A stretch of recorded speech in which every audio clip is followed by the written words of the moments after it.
displaced, 400,000 people are close to famine, and access to these affected areas, that remains limited. So what is next in Ethiopia's war? Joining us today from The Hague in the Netherlands, Adem K. Abebe, a commentator and advisor on Ethiopian affairs. In Oakland, California, Isaias Halamarian of the Global Society of Tigray Scholars and Professionals.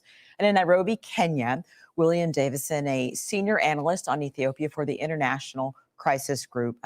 Thank you all for joining me. We appreciate it. Isaias, I want to start with you. These reports that the TPLF may be marching toward Addis Ababa, do you believe that to be true? Is that what they're doing? Very much. Thank you very much, Rachel, for having me.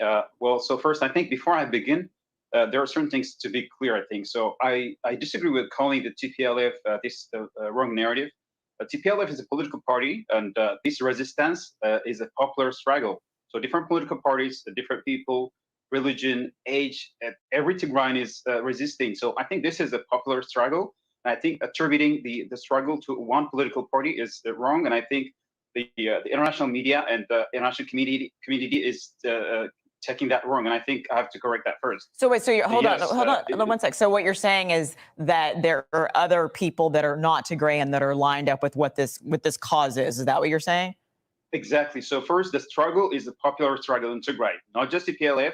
TPLF is one of the leading parties, but other political groups in Tigray are also struggling. So this is a struggle by the Tigrayan people. It's a struggle. It involves like all groups in Tigray. So I would call it the Tigray Defense Forces, or a popular struggle. So that's what I wanted to correct. And the second, the struggle is not just a Tigray struggle alone. Ethiopians in general are struggling. So the Tigray forces are united with other marginalized group, and they're marching towards the capital, and that's correct. Adem? May I jump in here? Sure. So there's two things. I think Isaias is right that it's not the TPLF alone, but we know that the TPLF were the leading government at the time the TPLF army attacked national defense forces. So the TPLF is the heart of the resistance that is happening at the moment. So I think it's not inaccurate to call it TPLF. And secondly, I think to also say that it's a nationwide resistance is an extreme exaggeration. It's principally, the conflict is principally led by the Tigrayan People's Liberation Front. Of course, there were already smaller armed groups, insurgents here and there, but they have been there. But at the moment, the principal and most of the conflict remains in the northern part of the country. And I think, yes, hold on. Isaias, just a moment. I want Will. Yes, Will. Yeah, if I could just come in here and put this back to Adam. I think, what Adam says is reasonable. So the TPLF was the ruling party of Tigray, and it was a very, very dominant ruling party. And then Tigray regional government fell into civil war with the federal government after a constitutional electoral dispute. But when people talk about the Tigray Defense Forces or this being a popular struggle and being something beyond the TPLF, well, one of the things that does is it takes this potentially away from classifying the entirety of the Tigrayan people who participate or support this struggle as terrorists. Because as Adam well knows, in May, the federal parliament classified the TPLF as a terrorist organization. So this insistence on describing what is, as we understand it, quite a popular struggle, a large proportion of Tigrayan society seems mobilized this armed struggle. The insistence on classifying them as TPLF means that you're classifying all of them as terrorists. And that kind of approach that's not accurate. So may I interject, Rachel? Hold on. Let you can. Just to say, we're seeing this mass, roundup of Tigrayans in the capital, elsewhere. Lots of suspicions for Tigrayans for supporting the rebellion and for being collaborators, and that's also partly due to this categorization of essentially anyone who's involved in this popular struggle as TPLF. But it would be very interesting to hear Adam's response on that. I'm very happy. One second. Sorry, one second. I'm going to let Adem respond just because Will specifically said something he said, and then I promise I'll come back to you. Adem? So two things. First, there are Tigrayans that are actually part of the coalition that is trying to fight the government. And in fact, as you may know, the Minister of Defense, the current Minister of Defense is a Tigrayan. And the interim administration that was administering Tigray at the time the federal government was in control of the region was also composed of Tigrayans, including political parties that were excluded by the TPLF. In fact, one of the things that the TPLF did when it controlled Mekelle back was attack some of these Tigrayans that were working as part of the interim administration as traitors. So Will is right. Not all Tigrayans are part of the popular struggle. So okay. So hold on, Isaias. Yes. Okay. Hold. Let me correct. Will, let me correct this. Will, just a moment. So, Isaias, go ahead. Okay. So thank you very much. So I think we have to correct the narrative first. The wrong narrative would lead to a wrong conclusion. So first, the TPLF is a political party. The struggle is a popular struggle. I think we're agreeing on that. Rebel. There's also a wrong reference to the struggle as a rebel. This is totally wrong. The regime in the center betrayed Tigray, terrorized millions of Tigrayans, rebelled against the popular will, conspired with the foreign country, Eritrea, and invaded Tigray, and ultimately dismantled the constitutional orders. And I believe the word rebel perfectly fits with the regime, the Ethiopian regime. So we have to agree on that first. Why we end up here, I think that's the most important question to ask. The man who won the Nobel Peace Prize, the man who won the Nobel Peace Prize, a person who did a PhD in conflict resolution, turned out to be an entrepreneur of war and invests in conflict. And I think this is embarrassing and very appalling. But he's just a Trojan horse of the group that aspires unitary and single political narrative. So Abiy is just a person who is a Trojan horse of the. Guys, let's all take a breath. Okay. And you brought up the prime minister. I actually want to play something that Abiy Ahmed had said specifically because we're talking about the TPLF and how they're spoken about. I do want to know what you think about the way he describes them. So let's go ahead and listen to that. This pit, which is dug very deep, will be where the enemy will be buried, not where Ethiopia disintegrates. We will bury this enemy with our blood and bones and make the glory of Ethiopia high up again.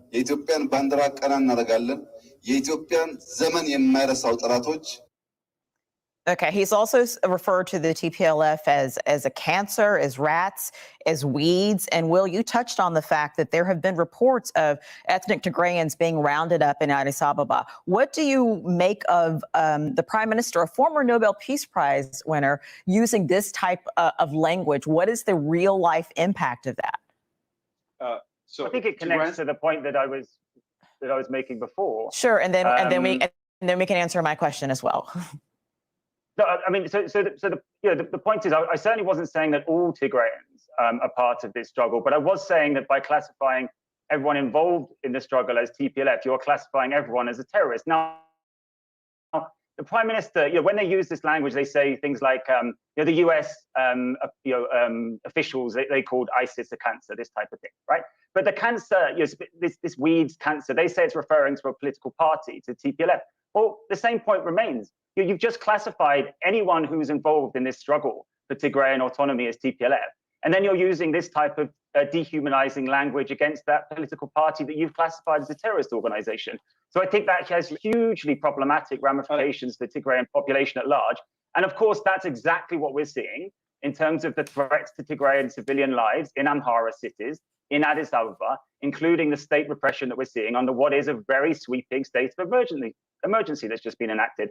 Now, as the fight gets closer to Addis, it's likely that this sort of repression and this sort of mob violence against Tigrayan civilians intensifies. So it's just an incredibly worrying situation, partly because of that dehumanizing language, combined with the classification of who is or who isn't part of the TPLF. So I want to play something. Two things. Quickly. May I come in first quickly? Sure. Yeah. So the first one is I think Will is right. And you are right as well. The kind of language that has been coming, particularly from the federal authorities, but also at times from the Tigrayan authorities, has been egregious. it's not fitting people that actually control political authority. But in terms of the emergency, we know that the country is in a state of war. So a state of war is a de facto emergency. And what is surprising is the fact that there has not been a formal state of emergency in the country for the last couple of months, because the country has been at war. And it's also right that the state of emergency has been abused. I think it has been used to profile particularly Tigrayans, particularly in Addis Ababa. But at the same time, we cannot deny that the TPLF has supporters across the country. It's a very coordinated, well-structured machinery.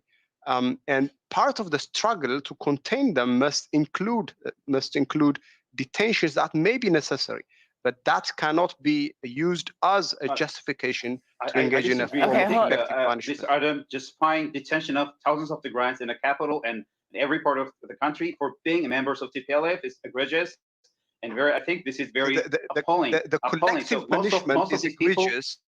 Most of the people in the capital city, thousands of people are detained in different concentration camps. So I think justifying that is very sad. Like as Ethiopian, you're justifying that. All right, so guys, I want to agree that and I think so guys, hold on. Wait, a moment. It doesn't mean that there are not some. A moment, Adem. A moment. The TPLF initiative and should be taken responsible. Okay, a moment. We do have a lot of people that want to get into this discussion as well. In particular, there's a PhD student and writer by the name of Tigray, Michelle, and he has some thoughts about what might come should the TPLF reach the capital. Let's listen to that. I think the capital city will fall to the Allied forces inevitably, and that is because the federal army had been fundamentally destroyed in Tigray. And the reason the Tigrayans haven't already taken over the city is because they have been extremely careful in the Amhara region in how they advance to make sure that civilians aren't affected or infrastructure destroyed. And in terms of what must be done to end the carnage and the conflict, I think the international community must understand that this is a regime that is using starvation as a weapon of war and is now jailing Tigrayans in their thousands in retaliation. And it must be told to stop that. And the forces that are trying to bring about a lasting solution in Ethiopia, armed or unarmed, must be supported before it is too late.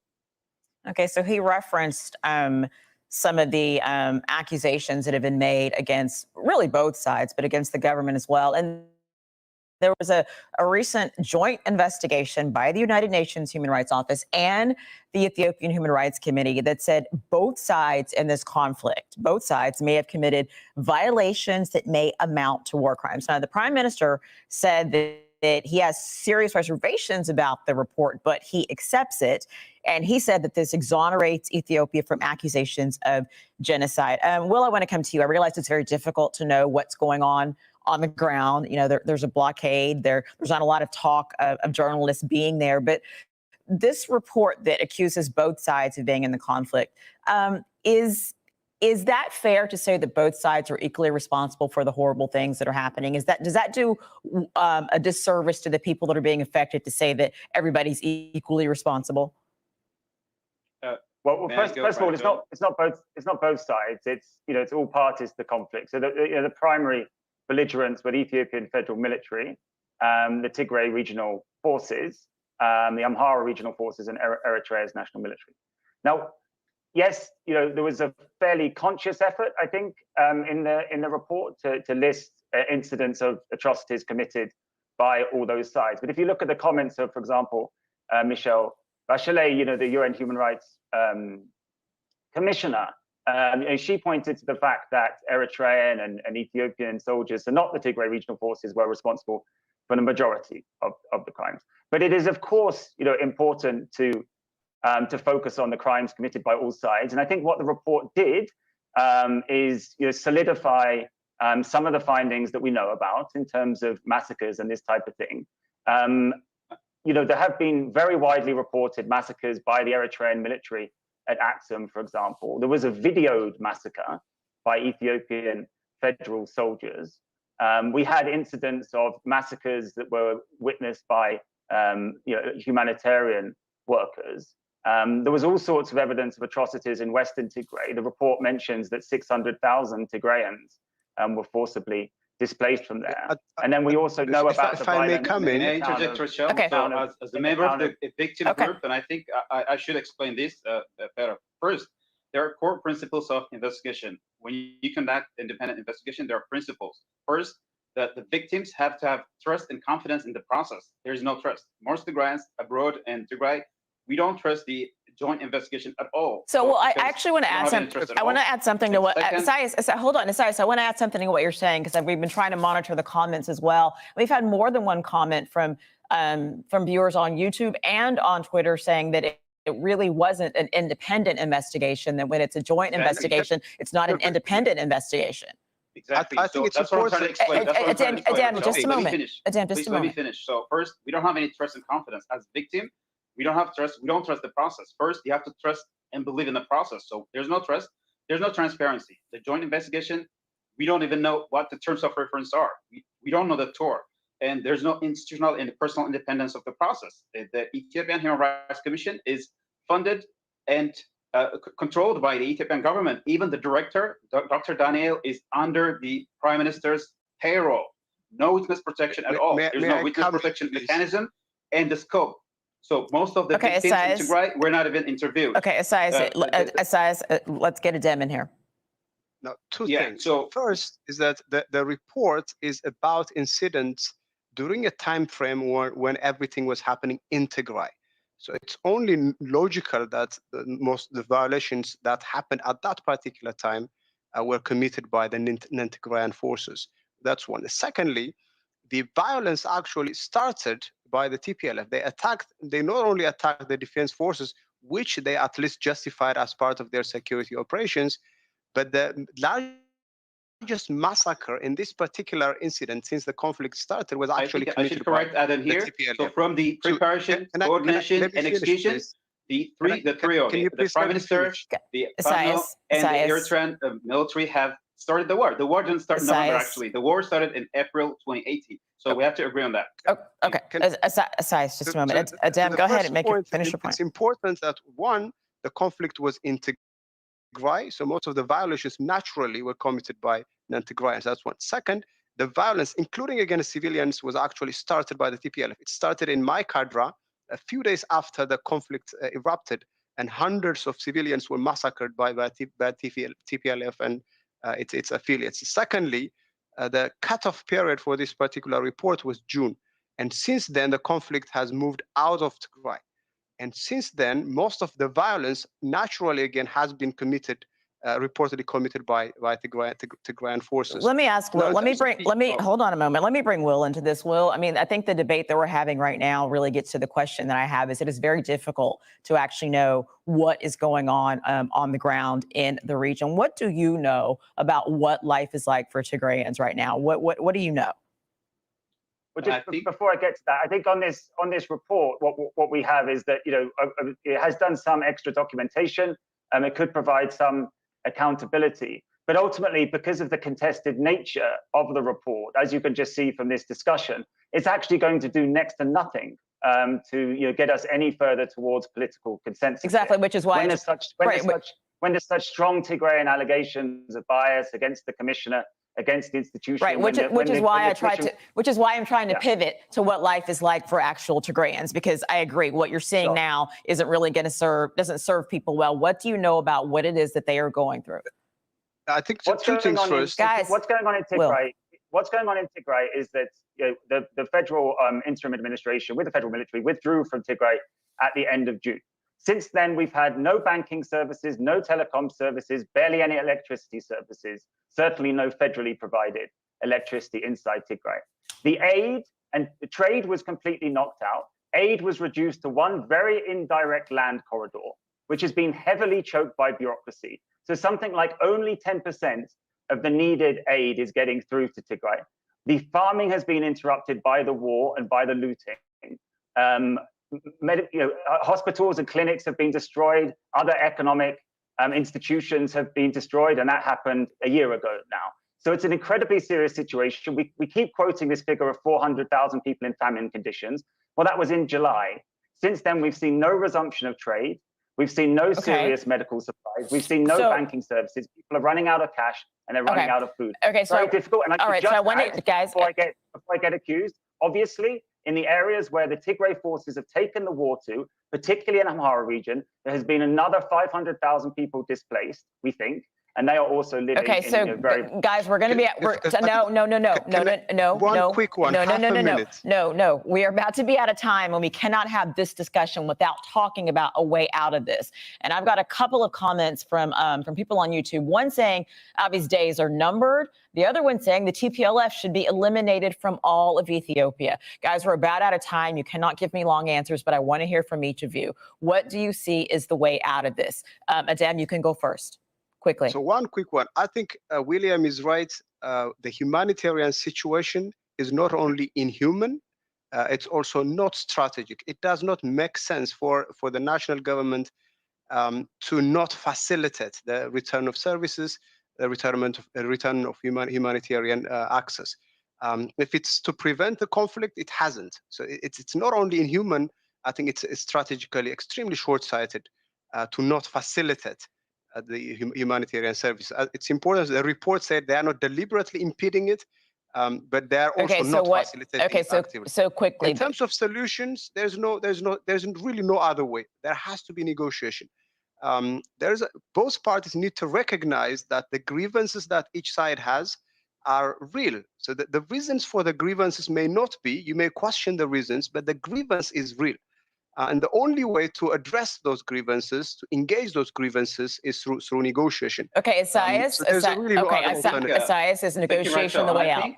And I think negotiation with criminals, and it's an assault to human conscience. And as a victim from the victim group, I feel disappointed. Like Adam suggesting negotiation with a regime that committed crime. And I believe what should be done is the regime in the center assumed power legitimately, and the power expired a long time ago, back in 2019. So I think first, the regime that assumed power illegitimately should be removed, and the prime minister assumed power through sham election. An election, U.S. and European Union and the international community, and of course the prime minister would. They have not rejected.